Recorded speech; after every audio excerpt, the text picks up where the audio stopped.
बिहार में अगर कोई ज़रूरी सरकारी सर्टिफिकेट बनवाने की सोच रहा है तो एक बहुत बड़ा अपडेट है।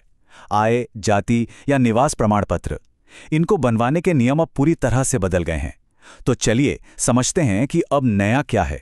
तो अगर आप भी बिहार में इनमें से कोई सर्टिफिकेट बनवाने वाले हैं तो ज़रा 1 मिनट रुकिए, क्योंकि नियमों में एक ऐसा बड़ा बदलाव हुआ है जिसे जाने बिना अप्लाई करना आपके लिए मुश्किल खड़ी कर सकता है।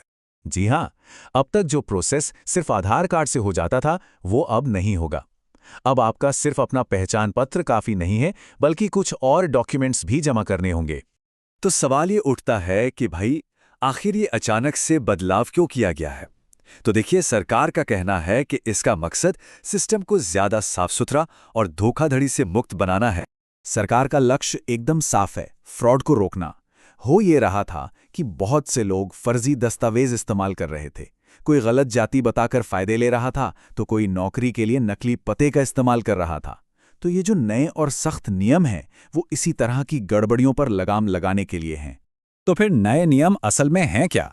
चलिए एक एक करके इन्हें समझते हैं। शुरुआत करते हैं निवास प्रमाण पत्र से, यानी कि रेजिडेंस सर्टिफिकेट से। तो देखिए, निवास प्रमाण पत्र के लिए अब अपनी आईडी के साथ साथ इस लिस्ट में से कोई एक डॉक्यूमेंट देना होगा। इसमें कई ऑप्शंस हैं, जैसे जमीन के कागजात, खतियान या माता पिता के नाम की कोई जमीन की रसीद। और अगर ये नहीं है तो राशन कार्ड, वोटर आईडी, बिजली का बिल या टेलीफोन का बिल भी चल जाएगा। लेकिन यहीं पर सबसे जरूरी बात है जिसे समझना बहुत जरूरी है। ध्यान दीजिए, इनमें से ज्यादातर डॉक्यूमेंट्स आवेदक के नाम पर नहीं बल्कि उनके माता पिता या पूर्वजों के नाम पर होने चाहिए। और यही पुरानी प्रक्रिया से सबसे बड़ा बदलाव है। अच्छा, अब बात करते हैं जाति प्रमाण पत्र की। यहां पर नियम और भी स्पेसिफिक हो गए हैं। यहां पर सारा का सारा जोर पुश्तैनी सबूतों पर है। यहां भी देखिए, पुश्तैनी जमीन के रिकॉर्ड्स जैसे कि खतियान को सबसे ज्यादा अहमियत दी गई है। मतलब साफ है, आवेदक को अपने माता पिता या पुरखों से जुड़े जमीन के इन कागजात में से कोई एक सबूत के तौर पर देना ही होगा।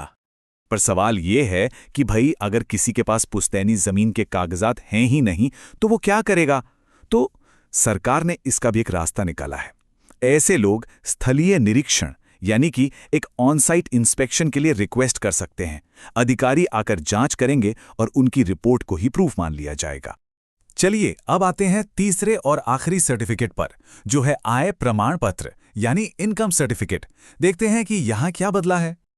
आय प्रमाण पत्र के लिए आवेदक को अपने माता पिता की इनकम का प्रूफ देना होगा, जैसे कि उनकी सैलरी स्लिप, पेंशन स्लिप या फिर इनकम टैक्स रिटर्न यानी ITR की फाइल। तो यहां भी नियम वही है, डॉक्यूमेंट्स सीधे सीधे माता पिता से जुड़े होने चाहिए। तो हमने तीनों सर्टिफिकेट के नए नियम समझ लिए। अब इन सभी बदलावों का जो निचोड़ है, जो सबसे अहम बात है, जिसे किसी भी हालत में भूलना नहीं है, वो क्या है? चलिए इसको और भी आसान बनाते हैं। अब ज्यादातर मामलों में आवेदन के लिए असल में किसके डॉक्यूमेंट सबसे ज्यादा जरूरी हैं, आवेदक के खुद के या किसी और के? और जवाब बिल्कुल साफ है। लगभग हर केस में आवेदक के माता पिता या पूर्वजों से जुड़े डॉक्यूमेंट्स अब अनिवार्य हैं, यानी मैंडेटरी हैं। बस इस एक लाइन को याद रखिए, यही इन सारे नए नियमों का सार है। तो चलिए एक फटाफट चेकलिस्ट बना लेते हैं। स्टेप 1, तय करें कि कौन सा सर्टिफिकेट चाहिए। स्टेप 2, अपने माता पिता या पूर्वजों से जुड़ा सही डॉक्यूमेंट ढूंढकर तैयार रखें। और स्टेप 3, अपनी आईडी और उस जरूरी डॉक्यूमेंट के साथ ऑनलाइन अप्लाई कर दें। पर सोचने वाली बात यह भी है कि नए नियमों से प्रक्रिया ज्यादा पारदर्शी बनेगी या फिर आम लोगों के लिए मुश्किलें और बढ़ जाएंगी।